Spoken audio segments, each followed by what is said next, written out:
Yo soy el buen pastor, que da la vida por sus ovejas. El Señor esté con vosotros. Lectura del Santo Evangelio según San Lucas. Gloria a ti, Señor. En aquel tiempo, al acercarse Jesús a Jerusalén y ver la ciudad, lloró sobre ella mientras decía: si reconocieras tú también en este día lo que conduce a la paz, pero ahora está escondido a tus ojos.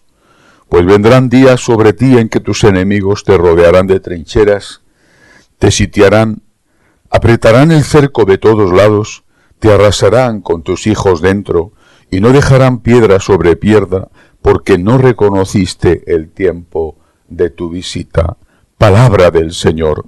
Gloria a ti, Señor Jesús. Hoy la Iglesia celebra la memoria litúrgica de la presentación de la Santísima Virgen María en el templo por sus papás, San Joaquín y Santa Ana.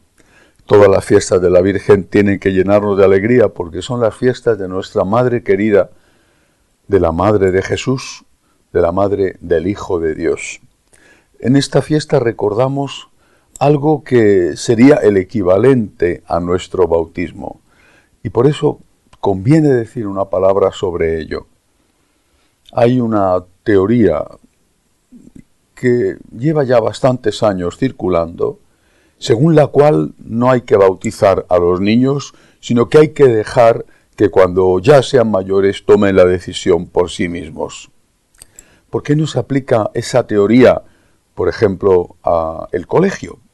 No hay que llevar a los niños al colegio, hay que dejarles que crezcan como salvajes. Y luego, ya cuando sean mayores, qué sé yo, a los 20, 25, 30 años, pues ya decidirán si quieren aprender a leer, a sumar, a restar, la tabla de multiplicar, porque someter a los niños pequeños a algo que no sabemos si les gustará.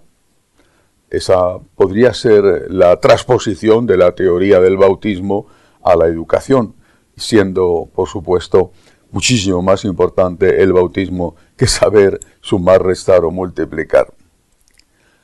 Los padres tienen un deber para con sus hijos, un deber. Y tienen también un deber para con Dios, porque el día de su matrimonio, el día de su boda, se comprometieron a educar a sus hijos en la fe y por lo tanto han asumido una responsabilidad delante de Dios desde el momento en que hicieron el contrato matrimonial y desde el momento en que ellos mismos están bautizados.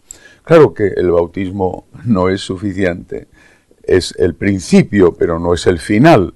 Es el principio, es que esa persona es ya hijo de Dios, hijo adoptivo, que esa persona recibe el perdón de los pecados, el bebé, el pecado original nada más, porque no tiene otro, y que esa persona forma parte ya de la Iglesia, es un miembro vivo de la Iglesia. Pero eso es el principio, no es el final. Hay que continuar la educación. Y la educación se continúa, en primer lugar, con el ejemplo. Por el ejemplo de que los papás van a misa, de que los papás intentan tener una relación entre ellos lo más caritativa posible, no solo porque están enamorados, sino porque ahí está introducido Dios nuestro Señor.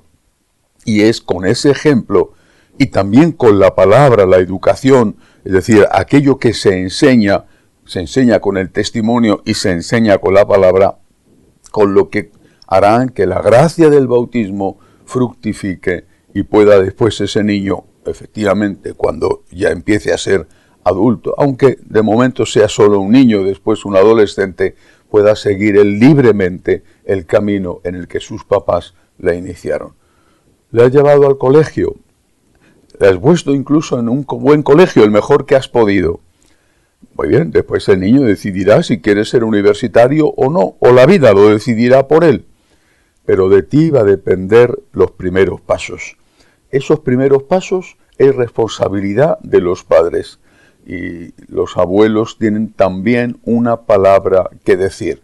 La palabra de aconsejar a los padres, la palabra de recordarles a los padres, especialmente a aquellos que se han casado por la Iglesia, que tienen un compromiso asumido, que tienen un deber al cual se han comprometido.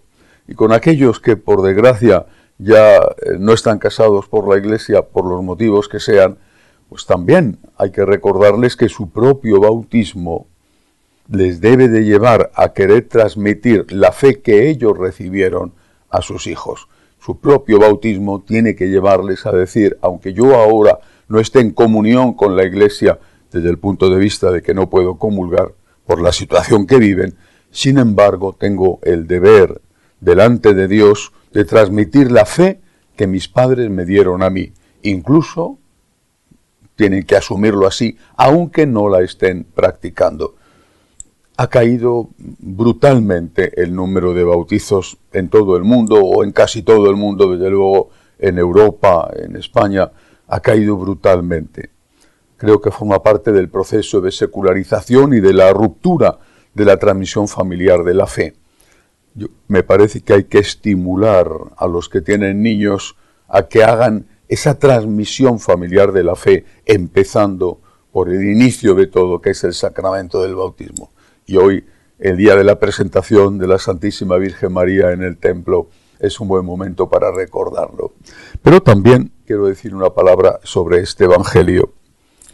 Jesús sufre con la destrucción de Jerusalén, que ocurriría 40 años, en números redondos, después de su propia muerte y resurrección. Pero es que esa destrucción de Jerusalén, que fue catastrófica, se habla de que hubo más de 1 millón de víctimas, porque la ciudad estaba llena de judíos de todo el mundo que habían ido para celebrar la Pascua. Esa destrucción de Jerusalén es también la destrucción de nuestra alma. El Señor llora, y llora por nosotros cuando nosotros estamos lejos de Él. Si Él amaba a su querida Jerusalén, mucho más nos ama a nosotros. Por eso, estas palabras proféticas del Señor, que le dice a Jerusalén, no has sabido reconocer el tiempo de mi venida, no has sabido reconocer la llegada de tu Salvador. Jerusalén no hubiera sido destruida si Jesús no hubiera muerto. ¿Por qué? Porque fue el brote fortísimo de nacionalismo violento el que llevó a declararle la guerra a los romanos. Y los romanos actuaron con todo su poder y la arrasaron.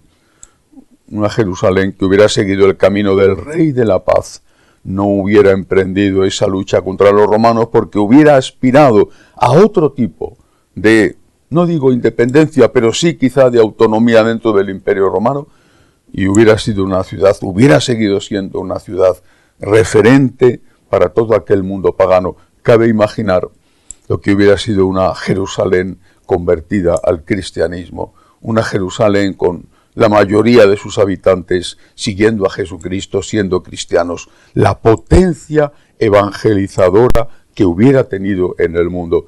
Cuánto dolor, cuántas lágrimas, cuánto pecado se hubieran ahorrado. Pues bien, también pasa con nosotros. Debemos reconocer el momento de la venida. Debemos ser capaces de reconocer que si dejamos pasar la oportunidad de reconciliarnos con Cristo, de pedirle humildemente perdón, de arrepentirnos de nuestros pecados, de suplicarle que nos perdone, si dejamos pasar esta oportunidad, también para nosotros llegará la hora que llegó para Jerusalén, que fue la de su destrucción. No echemos en saco roto las palabras del Señor. No desperdiciemos su mano extendida que quiere levantarnos del suelo. Digámosle rápidamente, con humildad, Señor, perdóname, soy un pecador. Señor, ayúdame a no pecar más. Señor, soy la oveja perdida. Sal en mi busca, porque soy yo, Señor, el que quiere volver al rebaño contigo. Que así sea.